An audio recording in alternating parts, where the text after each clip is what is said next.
Gloire à Dieu. On continue notre belle petite étude sur le royaume de Dieu. On est dans la section qu'on parle du combat spirituel, parce qu'il y a beaucoup de choses que la Bible elle enseigne sur le combat spirituel. Malheureusement, on n'entend pas souvent des choses là-dessus, mais il faut s'entretenir de ça tous les jours. Ce qu'on apprend là, c'est qu'il faut garder ça dans notre cœur, puis ça nous garde. Ça nous garde contre ce que l'ennemi essaye de faire pour nous. Il n'a pas été capable de nous empêcher d'accepter Jésus, mais là, ce qu'il essaye, c'est de nous en détourner ou de nous mêler tellement qu'on ne sait plus où est-ce qu'on s'en va. Aujourd'hui, on continue dans cette idée-là. On a parlé basé sur un passage dans Corinthiens où ce que Paul leur avait dit, qu'il était rendu, qu'il y avait un autre Jésus, un autre évangile, puis d'autres esprits, puis il recevait ça dans cette église-là. Aujourd'hui, on va parler sur le combat spirituel contre les autres esprits dans l'Église. La Bible elle nous dit que les esprits, là, il y en a une multitude d'esprits. Il y en a des milliards d'esprits dans le ciel que Dieu a créés. Dieu les avait créés, puis il avait tout un rôle à jouer, puis il glorifiait Dieu, il servait Dieu jusqu'au jour où il y en a un qui s'est rebellé contre Dieu, puis qu'il y a un tiers des anges qui l'ont suivi. Il y avait des milliards d'anges, mais il y en a un tiers là-dedans qui n'appartiennent plus à Dieu. Ils ont décidé de se rebeller contre Dieu, contre son plan, puis essayer d'empêcher que les choses avancent comme Dieu voudrait que ça avance. Fait que présentement, sur cette terre, la Bible elle dit que le diable a été précipité, puis il sait qu'il n'y a plus grand temps. Puis là, présentement, on est en guerre. Il y a une guerre spirituelle qui est là, entre l'Esprit de Dieu qui équipe les enfants de Dieu et toutes ces principautés, ces pouvoirs-là, ces dominations, ces autorités, ces princes de ce monde de ténèbres. La Bible elle nous avertit qu'il y a des dizaines de passages dans la Bible qui en parlent, qui nous met en garde à combattre contre l'influence des esprits rebelles à Dieu. On est exhorté à combattre contre les esprits rebelles. C'est pas qu'eux autres sont en vacances puis que nous autres aussi, on est en vacances sur la terre.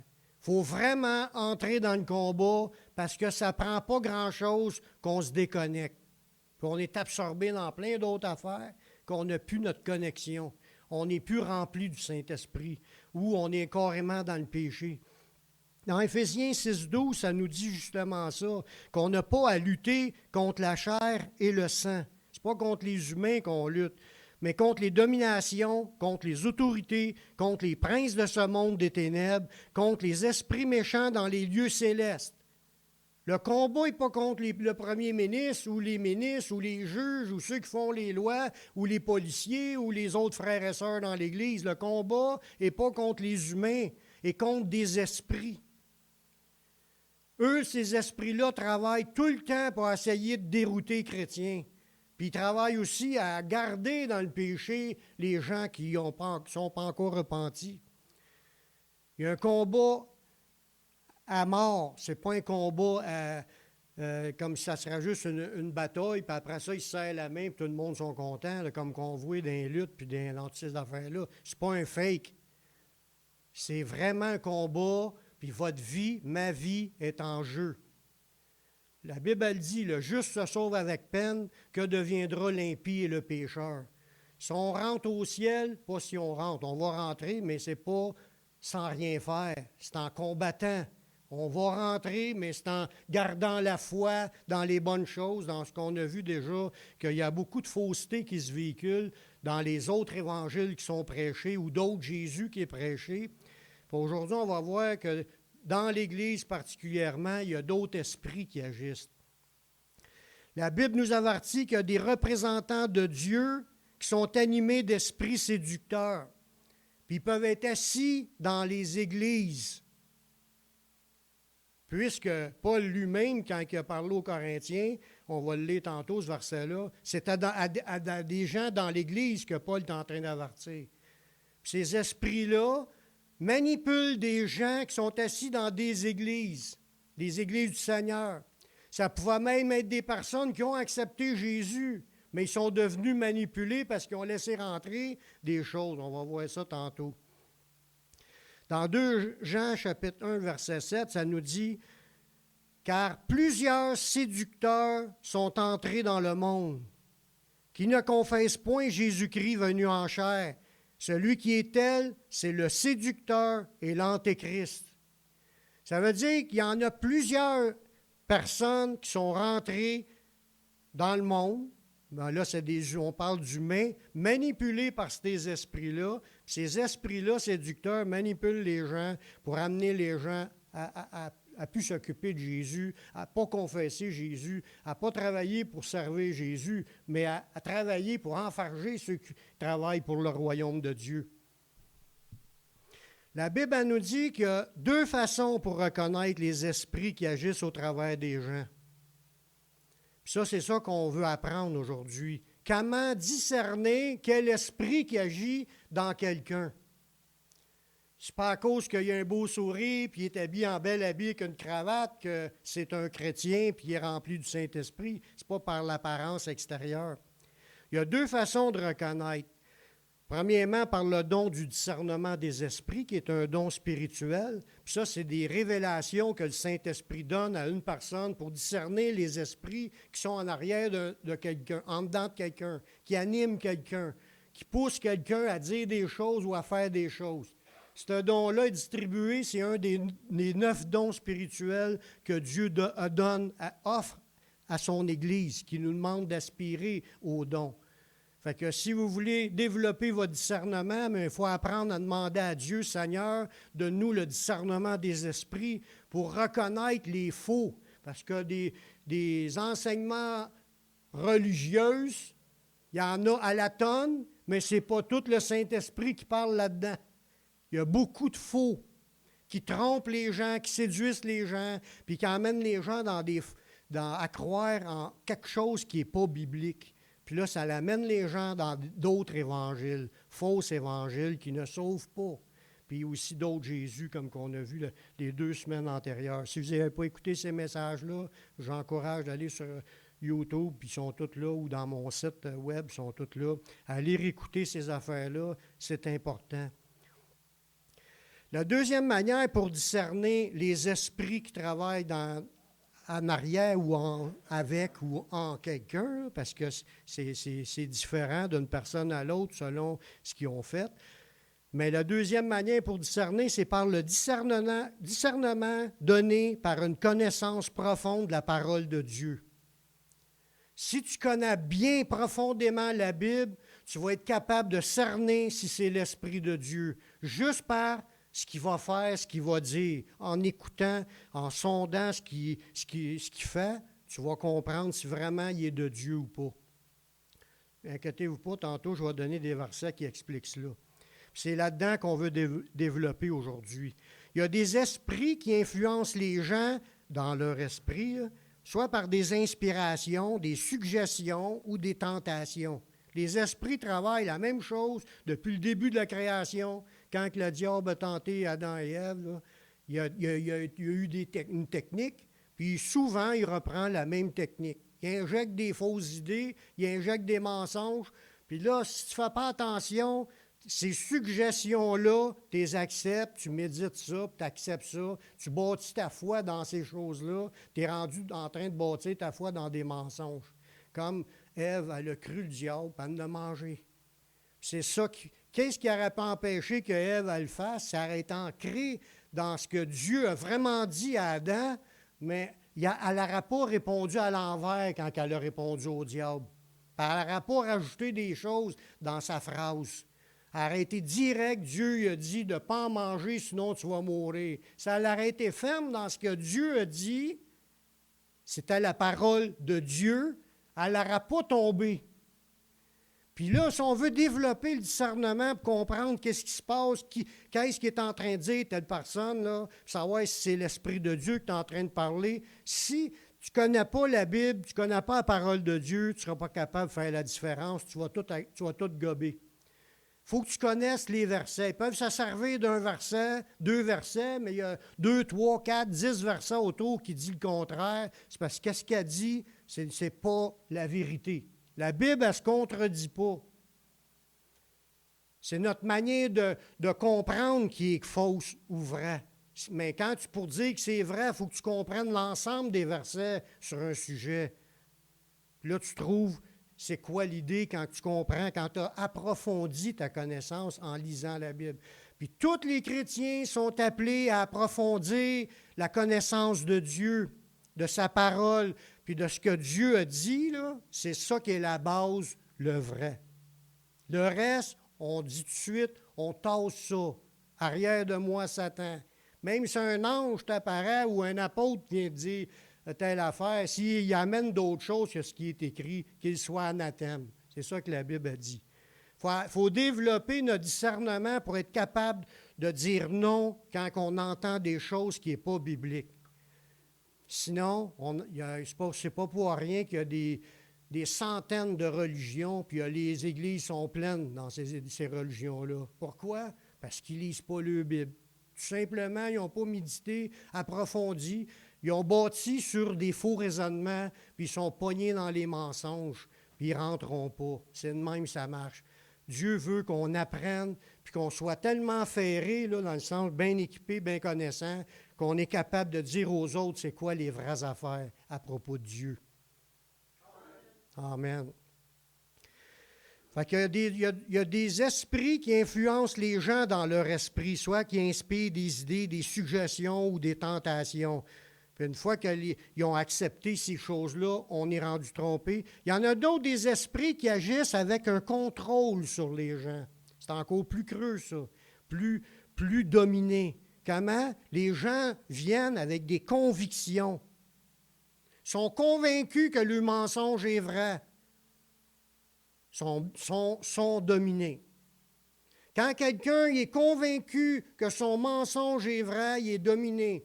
Juste l'avoir comme inspiration, tu peux encore le combattre puis le rejeter, mais si tu acceptes les idées puis tu bâtis ta foi là-dessus, puis tu as une conviction, mais c'est une domination dans un mensonge. C'est une possession dans un sens.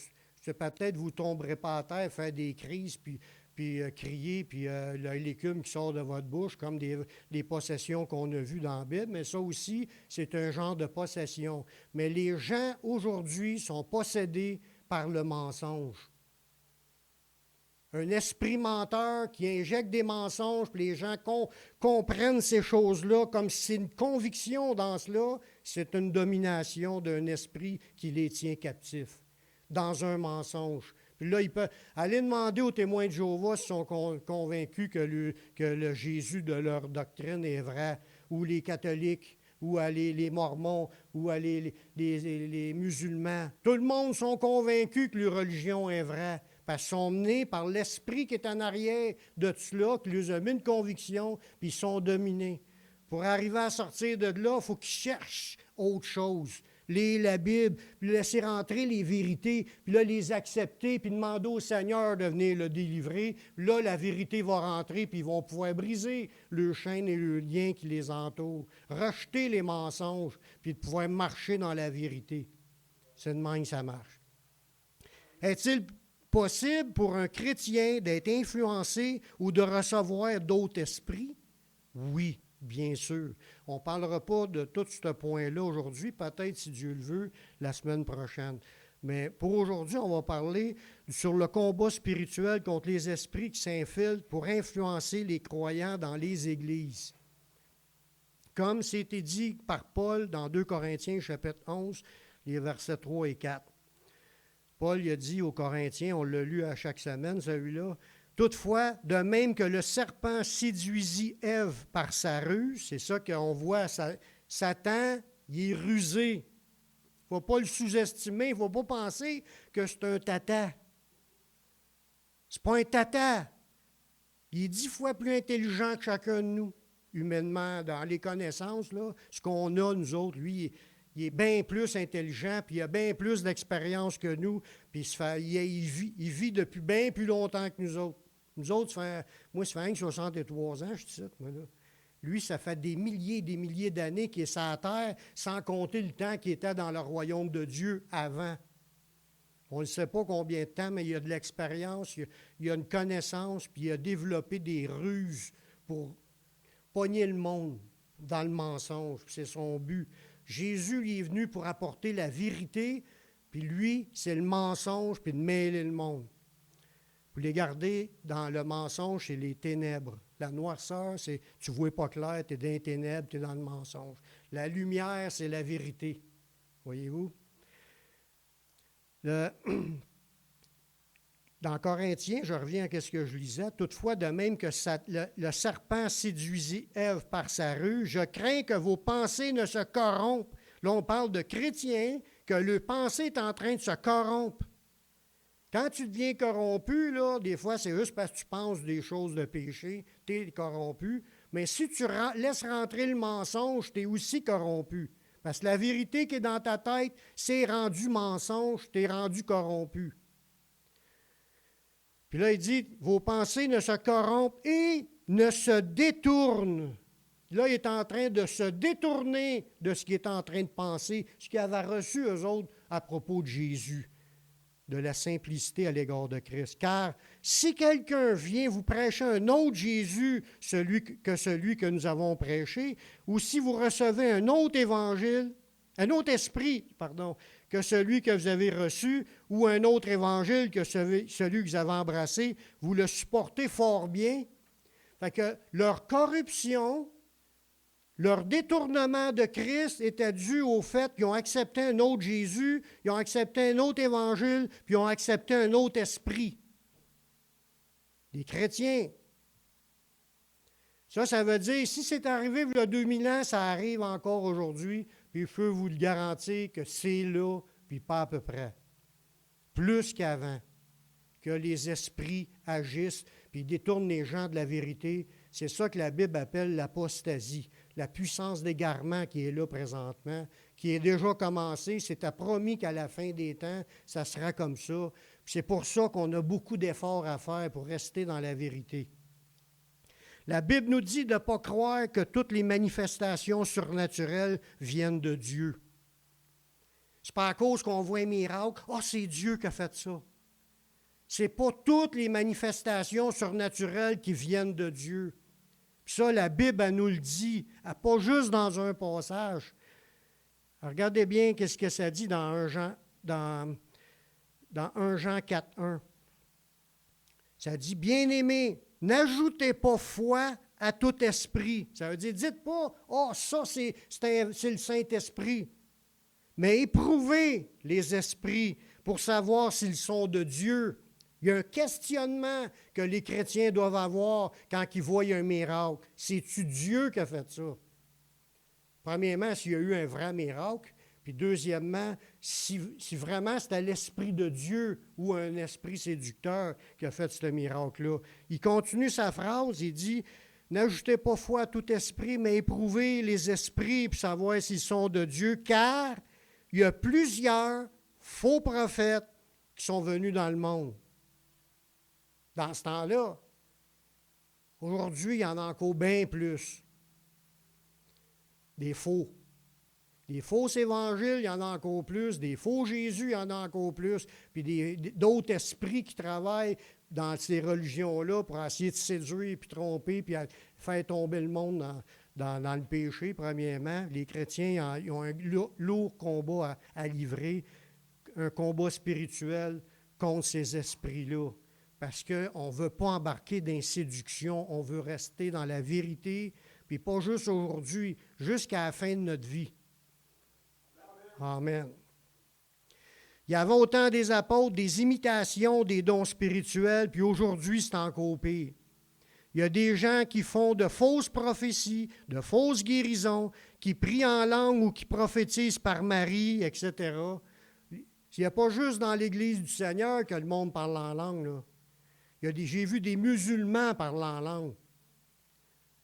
J'ai vu des catholiques parlant en langue, parlant en arabe. Non, ils parlaient en langue ils parlaient en langue déjà, mais ils parlaient en langue par un esprit qui s'y agissait dans leur religion. Puis là, c'est pas à cause qu'on voit ça et on dit « Ah, c'est des chrétiens ». Non, c'est ça qui est l'affaire. C'est pas à cause qu'on voit un miracle ou une manifestation surnaturelle qu'il faut dire « Ah, c'est le Saint-Esprit ». Non. Avant de dire ça, il te dit « Sondez les esprits pour savoir s'ils sont de Dieu ». Avant de déclarer que c'est l'Esprit de Dieu.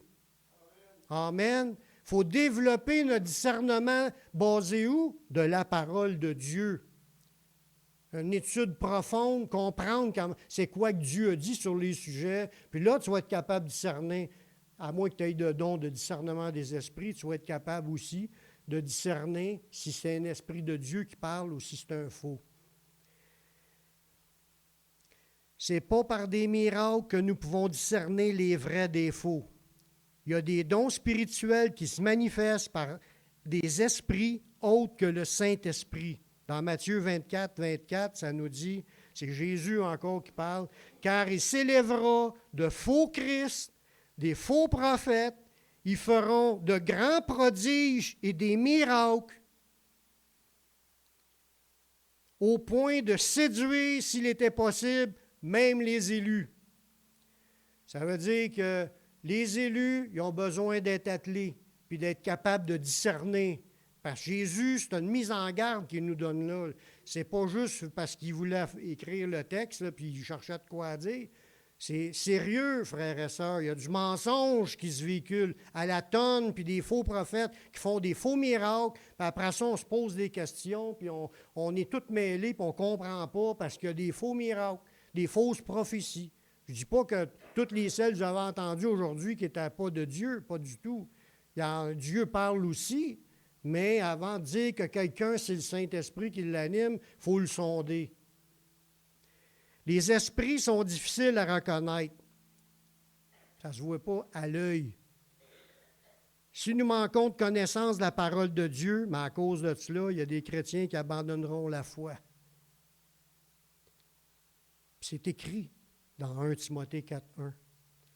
Ça dit que le Saint-Esprit, l'Esprit Saint, l'Esprit dit expressément que dans les derniers temps, puis c'est à nous qu'on ça parle, quelques-uns abandonneront la foi pour s'attacher au Saint-Esprit. Non, t'abandonnes la foi pour t'attacher à des esprits séducteurs, des doctrines de démons.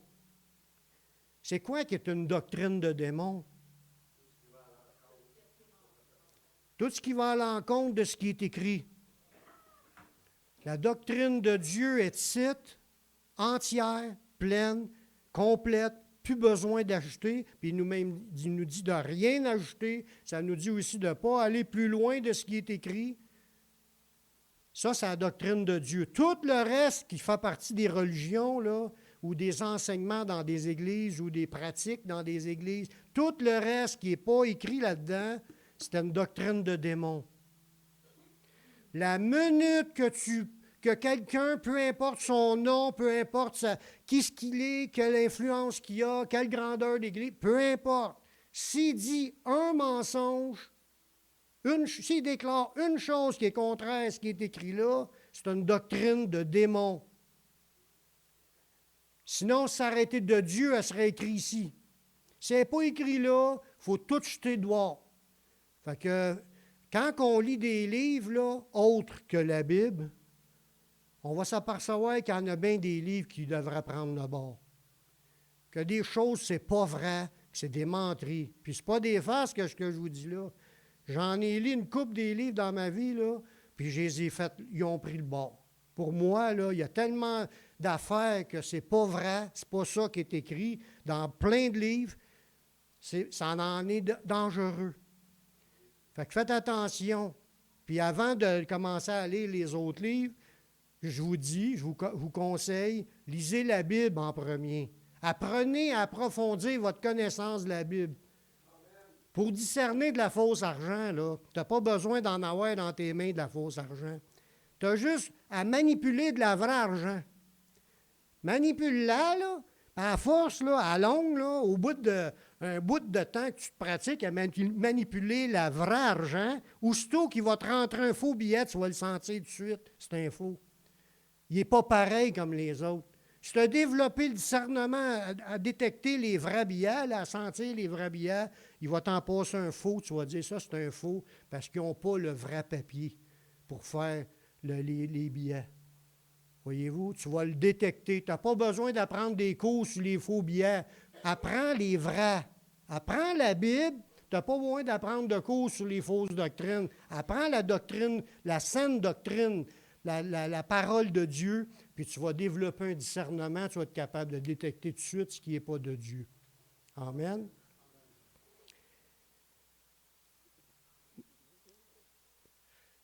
Comment sonder les esprits pour reconnaître le vrai des faux? Tu vas discerner les esprits, là, puis tu vas pas être capable de discerner le vrai, le Saint-Esprit, et les faux esprits. La Bible, elle donne, je vais vous emmener 4 points qui nous parlent de cela. Premièrement, le premier discernement. Nous pouvons facilement discerner tout de suite si une personne confesse Jésus. Elle ne parlera pas en mal de Jésus. Si quelqu'un confesse que Jésus est Seigneur, Jésus s'il est descendu du ciel, déjà c'est un point de discernement pour dire que tous ceux qui ne confessent pas Jésus, c'est des faux. Jésus est venu en chair humaine, il est sorti de Dieu. Ça, c'est ce qu'on sait de Jésus. Il est sorti de Dieu, il est venu en forme humaine, il a laissé ses attributs pour un temps, il est devenu comme un simple homme, il a vécu sa vie dans la sainteté, il est mort sur la croix, il est ressuscité. Déjà, ce point-là, là, si vous parlez avec la personne, puis elle confesse exactement ce que vous êtes en train ce que vous savez de Jésus, c'est sûr qu'elle passe la première étape. Tous les ceux qui ne confessent pas Jésus, tu sais tout de suite, tu peux tasser tout ça. La minute qu'ils disent Jésus, c'est une créature, que c'était juste un prophète, que Jésus, il n'est pas Dieu, que c'était juste un homme, mais toutes ces doctrines-là, toutes les religions qui ont ces doctrines-là, tu sais tout de suite, c'est l'esprit de l'erreur, esprit de mensonge, esprit menteur. Fait que le premier point, il est assez facile. Ça n'a pas besoin d'une grosse connaissance théologique pour discerner. C'est clair que dans la Bible, c'est bien dit dans un autre verset, que si quelqu'un ne confesse pas Jésus, mais il a l'esprit de l'Antéchrist. C'est ça que ça dit clairement dans 1 Jean 4,3. Tout esprit qui ne confesse pas Jésus n'est pas de Dieu. C'est celui de l'Antéchrist dont vous avez appris la venue et qui maintenant est déjà dans le monde. C'était déjà dans le monde il y a 2000 ans, puis c'est encore là aujourd'hui. Cet esprit-là qui était là il y a 2000 ans a pondu les fausses doctrines dans des gens, puis ces gens-là ont développé leur religion jusqu'à aujourd'hui. Puis ces religions-là sont, dans le sens, bien plus de monde qui y croit en ces faussetés-là aujourd'hui qu'il y en avait dans ce temps-là. Voyez-vous? C'est de même ça marche. Les antéchrists pondent le mensonge dans des gens. Les gens sont saisis de conviction par ces faussetés-là. Puis là, ils font des disciples, puis leur religion s'agrandisse, puis là, il peut y avoir des milliards de personnes, des millions de personnes dans des religions, des centaines de millions de personnes dans des religions, puis ils sont tous dans le mensonge quand même. Fait que s'ils ne prêchent pas Jésus qui est venu en chair, c'est le premier point de discernement. Deuxième point de discernement, celui-là est un peu plus tough. On rentre dans l'idée de ce que je vous disais tantôt, il faut que tu approfondisses la Bible. Parce qu'il peut passer à la première étape puis pas passer à la deuxième. Parce que le diable est menteur, peut dire oui, on croit ça. La personne humaine peut dire oui, on croit ça. Mais quand tu approfondis la discussion, tu t'aperçois que qu'est-ce qu'elle dit, ce n'est pas ce qui est écrit. Elle s'est faite des concepts. Peuvent parler de la grâce, peuvent parler du pardon, peuvent parler de la confession, mais ils se sont bâtis toutes sortes de fausses idées de la manière qu'ils conçoivent ces choses-là. Ils peuvent avoir les mêmes mots, mais ça ne dit pas la même affaire que qu'est-ce qui est écrit dans la Bible. Regardez bien la deuxième manière. Est-ce qu'elle veut écouter les choses qui sont conformes à la parole de Dieu ou s'ils s'en moquent ou ils font fi de ce qui est écrit? Regardez bien dans 1 Jean 4, 6. Nous sommes de Dieu. Celui qui connaît Dieu nous écoute. Celui qui n'est pas de Dieu ne nous écoute pas. C'est par là que nous connaissons l'esprit de vérité et l'esprit de l'erreur. Ça, c'est un discernement. Ça veut dire que quand un chrétien est en train de parler du Seigneur à quelqu'un, puis ce gars-là, il dit qu'il croit en Jésus, là, tu approfondis ta conversation, tu y parles des choses, du sacrifice expiatoire, comment faire pour être pardonné, puis qu'est-ce que c'est quoi le plan du salut? Puis là, le gars, il dit non, moi, il ne veut pas. Lui, il a compris une manière qui n'est pas biblique, puis il tient à sa manière. Je peux vous donner un exemple. J'ai rencontré quelqu'un un moment donné qu'il voulait être à la radio. Il voulait, parce que moi, pour ceux qui ne le savent pas, je m'occupe d'une station de radio à Montréal, une station de radio chrétienne, sur le 1650 AM. Je fais une pub en passant. Puis, la personne voulait être un animateur. Puis pour nous, pour être un animateur, il faut que tu sois quelqu'un de nouveau qui connaît la parole de Dieu. On ne mettra pas n'importe qui à l'animation. Puis la personne, elle me dit, j'ai reçu le Père par l'imposition d'un prêtre catholique. OK? Là, moi, j'ai dit, tu sais que c'est Jésus qui est mort sur la croix pour pardonner nos péchés, puis tout. Il dit, non, moi, j'ai reçu le Père par l'imposition des mains de l'Église catholique. Là, j'ai essayé d'autres manières pour essayer d'y expliquer. Il faut que tu passes par Jésus pour vraiment être pardonné, pour avoir le Saint-Esprit. Lui, il ne voulait pas passer par Jésus, il ne croyait pas en Jésus, mais il disait qu'il avait reçu le Père. Il sentait que ça bougeait dans son ventre. Il était convaincu, puis il n'a pas voulu entendre ce que Jean-Luc disait. Il dit, si quelqu'un vous écoute quand tu parles des choses de la parole, s'il vous écoute, l'esprit de vérité travaille dans sa vie. Si tu n'écoutes pas, c'est l'esprit de l'erreur. C'est un autre esprit qui l'habite. Puis il a eu des convictions, il a bâti sa conviction, il est comme convaincu, là, ça veut dire qu'il est dominé par ce mensonge-là, puis il ne voulait pas entendre que c'est Jésus, le Sauveur, puis qu'on reçoit le pardon puis le cadeau de la vie éternelle par Jésus. Le pire, c'est qu'il a été baptisé dans une église évangélique. Ça vous donne une idée. Je ne veux pas dire quelle église, ce n'est pas ça qui est le point. Le point, c'est de savoir qu'il y a des faux qui sont assis dans des églises et qui ne croient pas encore les vraies affaires. Ils ne sont pas dans l'esprit de Dieu. Il y a des esprits d'erreur qui mettent de l'embrouille. Et puis si les personnes ne le réalisent pas ou s'ils ne l'acceptent pas, qu'ils seraient obligés de changer de pensée, en rejetant leur fausseté et en laissant rentrer la parole de Dieu, sont liés et il n'y a rien à faire. C'est l'esprit de l'erreur. Ça, c'est le deuxième point que la Bible nous dit. Parle de Jésus, parle de sa parole, parle des points bibliques, puis l'esprit de vérité, il va être intéressé. L'esprit de l'erreur ne voudra pas rien savoir. Troisième point de discernement que la Bible nous dit. Ceux qui marchent par l'Esprit de Dieu chercheront à marcher dans ce qui est juste. Selon la parole. Parce que quand tu dis que tu marches dans la justice, tu marches dans la droiture, tu marches dans la parole, tu marches d'une manière juste, ça veut dire que tu marches comme c'est écrit que tu dois marcher. Si tu as cet esprit-là à vouloir marcher dans ce qui est écrit, tu marches dans la justice, ça veut dire que c'est le Saint-Esprit qui est en train de te conduire dans cela.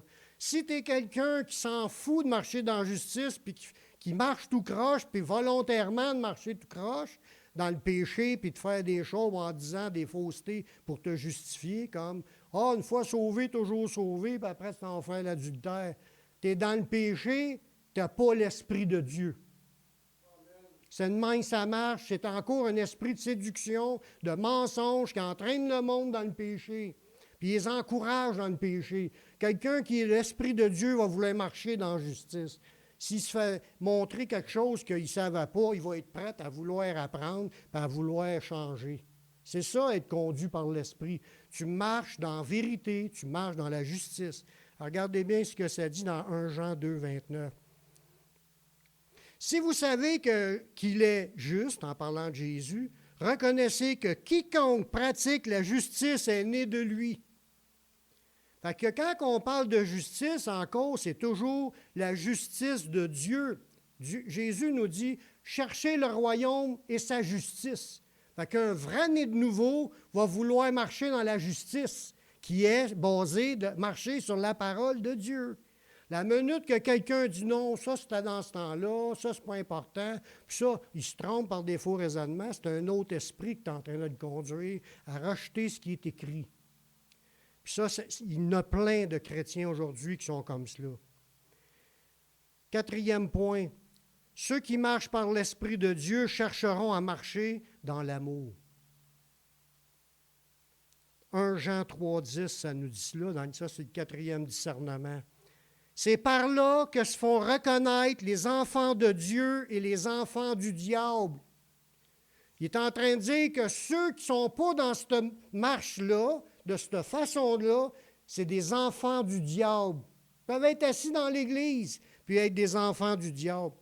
Quiconque ne pratique pas la justice, comme ça, c'est le même point qu'on vient de regarder, le 3e point. Ceux qui ne veulent pas marcher dans justice, dans la vérité, c'est des enfants du diable. Non plus que celui qui n'aime pas son frère. Ouch! Les chrétiens n'ont pas le droit d'haïr un autre chrétien. Si quelqu'un marche dans la haine, il se dit, je ne veux pas le voir, je ne veux pas le sentir, c'est ainsi, c'est un ça, moi je ne veux pas toucher à... Il est en train de marcher dans les ténèbres. La vérité n'est pas en lui. Si tu es allé tout Jean, là, lisez la première épître de Jean, puis il dit, celui qui haït son frère, c'est un meurtrier, puis il n'y a pas de vie éternelle demeurant dans un meurtrier. C'est écrit textuellement. C'est pas une invention. Le gars, il dit, moi, une fois sauvé, toujours sauvé, puis il marche dans l'injustice, puis il marche dans la haine de certains frères. Ça dit que c'est un enfant du diable. On peut discerner si on veut. Premièrement, mon discernement, je dois l'avoir pour moi. Est-ce que je veux être sauvé? Est-ce que je veux plaire à Dieu? Moi, je dois discerner comment je dois marcher pour marcher dans les voies du Seigneur, pour être sûr que je marche dans la lumière. Parce que Jésus a dit, si ta lumière est ténèbre, combien grandes sont ces ténèbres? Ton œil, là, ta manière de voir la vie, ta manière de voir les autres, ça dévoile si tu es un enfant de Dieu ou un enfant du diable. Fait que pour discerner les faux, eux, ça les regarder aller. S'ils marchent dans la haine, c'est un faux. S'ils marchent dans l'injustice, c'est un faux. S'ils n'écoutent pas quand on y parle de la parole puis de parler de la vérité, c'est un faux. Puis s'ils ne confessent pas Jésus, c'est un faux. C'est de même que Dieu nous amène au discernement. L'avertissement du Seigneur, c'est de faire attention. Il faut vérifier les fruits de ceux qui enseignent. Mais moi, je dirais aussi de ceux qui enseignent, mais les autres aussi dans l'Église. Tu peux vérifier les fruits de n'importe qui dans ce verset-là, parce que ce n'est pas leur apparence extérieure qui compte. Dans ce verset-là, c'est ceux qui voulaient qu'on discerne les faux prophètes, mais tu peux avoir aussi, comme c'est dit, des faux frères. Paul nous a parlé des faux frères dans l'Église. Dans Matthieu 7, 15, Jésus dit « Gardez-vous des faux prophètes. Ils viennent à vous en vêtements de brebis. » Fait qu'extérieurement, wow, c'est de l'air d'un chrétien saint au bout, puis il y a de l'air vrai, puis il y a de l'air ci, puis il y a de l'air ça. Mais il dit, mais au-dedans, ce sont des loups ravisseurs. Ça veut dire que quand ils vont parler à d'autres chrétiens, ils vont les tromper, ils vont chercher à les tromper, à les mêler, à les amener à faire des choses qui ne sont pas de Dieu. Il dit, vous les reconnaîtrez à leurs fruits. Fait que leurs fruits, ce n'est pas leur apparence. C'est examine pour voir s'il prêche Jésus, si vraiment il est biblique. Alors, regarde aussi s'il marche dans la justice, puis regarde aussi s'il marche dans l'amour. Tu vois, déjà, les fruits sont révélés. Vous les reconnaîtrez à leurs fruits. Cueille-t-on des raisins sur des épines ou des figues sur des chardons? Paul dit que ceux qui apportent de fausses doctrines sont devenus faux. Ils recevront selon leurs œuvres. Ils peuvent continuer à prêcher, puis avoir des grosses églises, puis être en tête de grosses églises, puis dans l'écuménisme, puis il y a les mariages gays, puis tout ce que tu sais aujourd'hui qui est rentré dans bien des églises, puis ça, c'est rendu apostate. C'est de l'apostasie. Il ne faut pas se tromper. C'est pas à cause que les hommes approuvent certaines pratiques que Dieu a approuvées. Dieu l'a déjà dit s'il aimait ça ou s'il n'aimait pas ça. Puis nous, on est appelés à suivre ce qui est écrit là. Dans 2 Corinthiens, chapitre 11, quand Paul a dit aux Corinthiens qu'il avait reçu un autre évangile, puis un autre Jésus, puis un autre esprit, mais Paul, il dit que ces hommes-là, qui étaient là, assis dans cette église-là, puis qui prêchaient ces choses-là, ces hommes-là sont de faux apôtres. C'est du monde qui s'appelait apôtre, puis prêchait dans cette église-là, Il prêchait des faussetés. Paul, il corrigeait les erreurs en envoyant des lettres. Il dit, ces hommes-là, c'est des faux apôtres, des ouvriers trompeurs. Parce qu'ils amènent d'autres doctrines, ils amènent un autre Jésus, puis ils communiquent d'autres esprits. Des ouvriers trompeurs déguisés en apôtres de Christ. Fait que c'est ça, des vêtements de brebis. Mais au-dedans, c'est des loups. Et cela n'est pas étonnant, puisque Satan lui-même se déguise en ange de lumière. Il n'est donc pas étrange que ses ministres aussi se déguisent en ministres de justice. Leur fin, cela selon leurs œuvres. Ils sont mieux de se repentir. Quand Paul a envoyé sa lettre, j'espère que ces gens-là se sont repentis, qui ont demandé pardon puis sont revenus à prêcher la vérité. Parce que tu peux être faux prophète dans une période dans ton Église, puis te repentir, puis changer de chemin. Parce que Dieu nous appelle à nous repentir toute notre vie. Tant qu'on n'est pas mort, on peut revenir. Tant que tu n'as pas blasphémé contre le Saint-Esprit ou reçu la marque de la bête, tu peux revenir. Mais si Dieu a mis des limites quand même, puis il demande aux gens de se repentir. J'achève. La Bible en dévoile le cas d'un esprit qui s'est infiltré dans une femme qui prophétisait. Dans la Bible. Dans Apocalypse, chapitre 2, verset 20.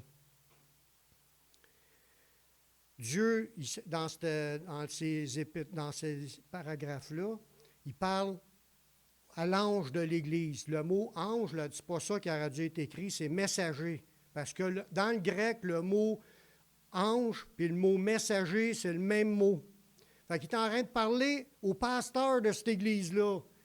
Puis là, il y a 7 églises, puis il y a 7 pasteurs qui sont les 7 étoiles, puis le mot grec, c'est « parle aux messagers ». Parce que Dieu ne parle pas aux anges pour essayer de corriger une église. Il parle au messager qui est là, qui doit veiller sur l'église. Puis Dieu avait un grief contre ce pasteur-là. Il dit « Mais ce que j'ai contre toi, c'est que tu laisses la femme Jézabel qui se dit prophétesse. » Fait qu'il y avait quelqu'un, une femme qui était là, puis elle se disait qu'elle était une prophète, mais elle ne faisait pas juste prophétiser, elle enseignait, puis elle séduisait les serviteurs. Quand tu parles de séduction, c'est qu'elle enseignait des mensonges, des choses qui ne sont pas bibliques. Mais là, ils disent que c'était une femme, là, ça aurait pu être un homme aussi qui fait la même affaire. On n'est pas sexiste. Les femmes ont le droit de prophétiser quand c'est l'Esprit de Dieu. Il y a pas, c'est biblique, les femmes peuvent être prophètes.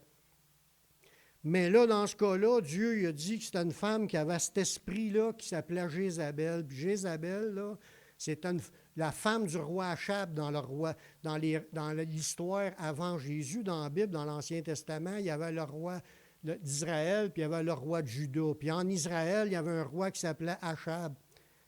Puis il y avait une femme, sa femme s'appelait Jézabel. Ouais, elle finit de même. Mais dans sa vie, elle construisait des temples de Baal puis d'Astarté. Elle fournissait financièrement, elle fait vivre ces faux prophètes-là pour corrompre Israël, pour les amener vers des faux dieux. Fait que Dieu, il appelle ça une Jézabel. Ça représente l'esprit qui agissait dans cette personne-là, qui était entrée dans une femme, dans l'Église du Seigneur, puis elle se disait qu'elle était une prophète, puis elle trompait les gens par ses enseignements, en les amenant dans le péché.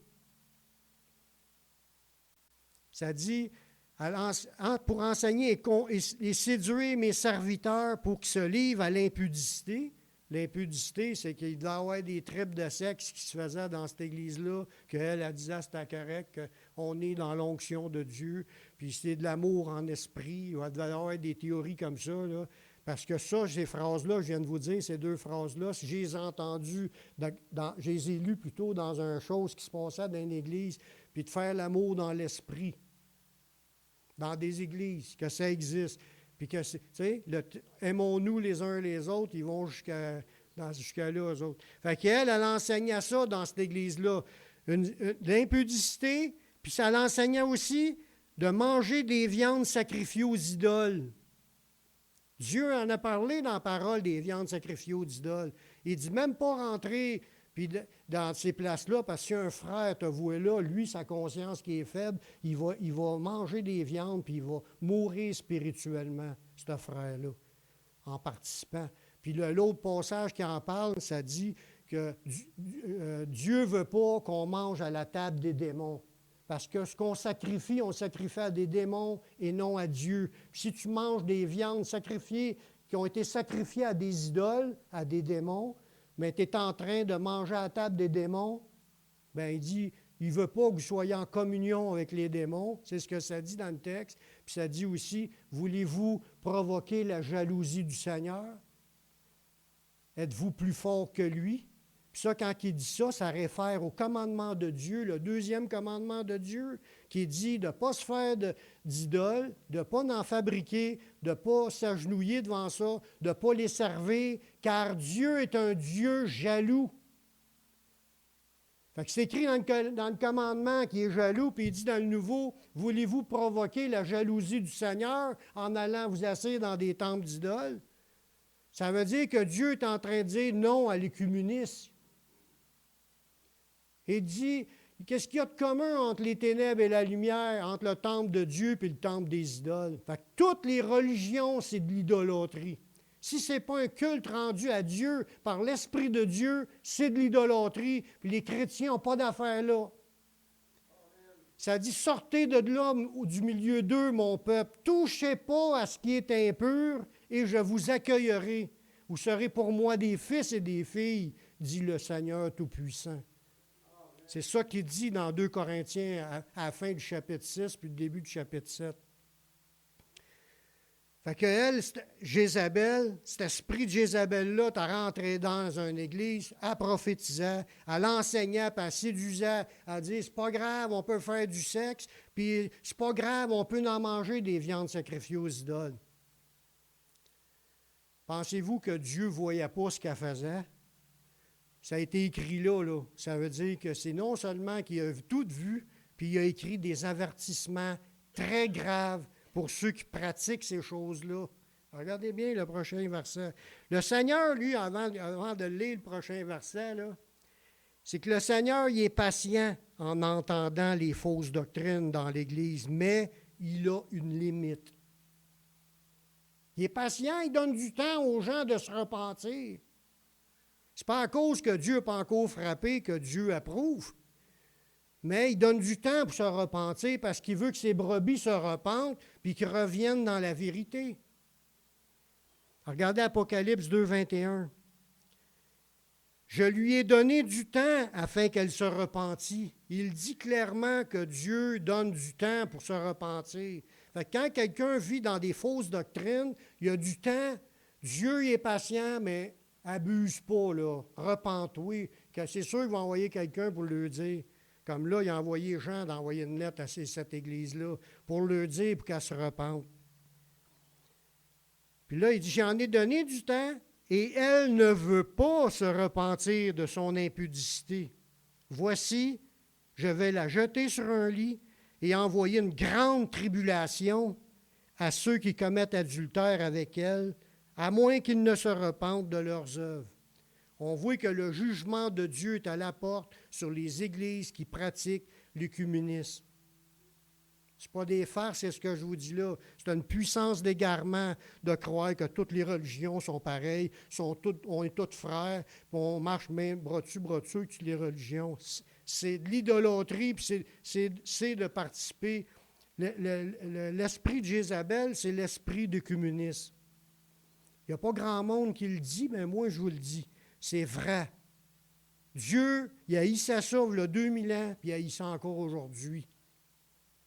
Puis c'est encore pire aujourd'hui parce qu'il y en a encore plus devant ses yeux. Puis ça, je l'ai dit l'autre jour, Dieu regarde la terre, là, puis il voit toute chair corrompt sa voix. Pensez-vous qu'il file une fierté de toute sa création? Grâce à Dieu, on a comme une parenthèse de grâce qui est permise, puis de recevoir le pardon des péchés, puis de pouvoir recevoir le Saint-Esprit, puis de pouvoir se repentir, puis demander pardon tous les jours parce qu'on tombe, puis on lui demande de l'aide, puis il nous fait avancer. Puis c'est de même la vie chrétienne. Puis Puis c'est de même que le pardon est accordé. Parce qu'on veut marcher dans la justice, mais à cause de notre faiblesse, on tombe, mais on se relève. Puis c'est de même, on avance, puis on change, puis on devient de plus en plus comme Jésus. Amen.